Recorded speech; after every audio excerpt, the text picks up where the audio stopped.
लांबलचक उखाणा घेतलास आणि सोहमनी फक्त पूजा तेरे बिना मेरा ना कोई दूजा, म्हणजे त्याला भेटल्यावर मी बोलणार आहे. आणि तो मला नंतर बोलला पण अगं तू एवढी तयारी करून येणारच मला सांगायचंच तरी, मी तोंडावर पडलो तिथे. बट नाही, आय थिंक त्याच्यासाठी ते ॲप्ट आहे कारण त्याला हे आयुष्यभर बोलायचं आहे. मला काय, मी वन टाईम उखाणा घेणार आणि मी माझी मस्त मजेत, पण त्याला हे फॉलो करायचं आहे आयुष्यभर. सो इट्स बेटर की तेवढंच होतं ते ब्रीद वाक्य. फॉलो करतो. मग काय तर.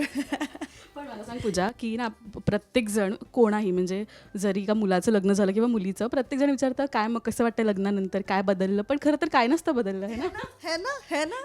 मला पण असं नाही वाटत आहे. आज का कधी मला कालच कोणीतरी विचारलं काय मग कसं काय हाऊ इज द फिलिंग. पण टू बी व्हेरी ऑनेस्ट मला असं काही फार काही बदललं असं नाही वाटत आहे. आणि विथ मी आय थिंक मी ऑलरेडीच मुंबईत एकटी राहत होते. नाव इट्स उलटं गुड की आय हॅव अ असं nice roommate for life असं. सो त्यामुळे मज्जा आहे. हां, मज्जा. असं काही फार असं काही बदल घडले वगैरे असं नाही माझ्या बाबतीत. बदल घडले असं हवे तर ते बिचाऱ्याच्या बाबतीत, कारण समहाऊ तो त्याचं घर सोडून इथे आला कारण आम्ही आमच्या कामाजवळ घर बघितलं आहे असं म्हणून. सो बदल जे काही आहेत ते त्याच्यासाठी आहे.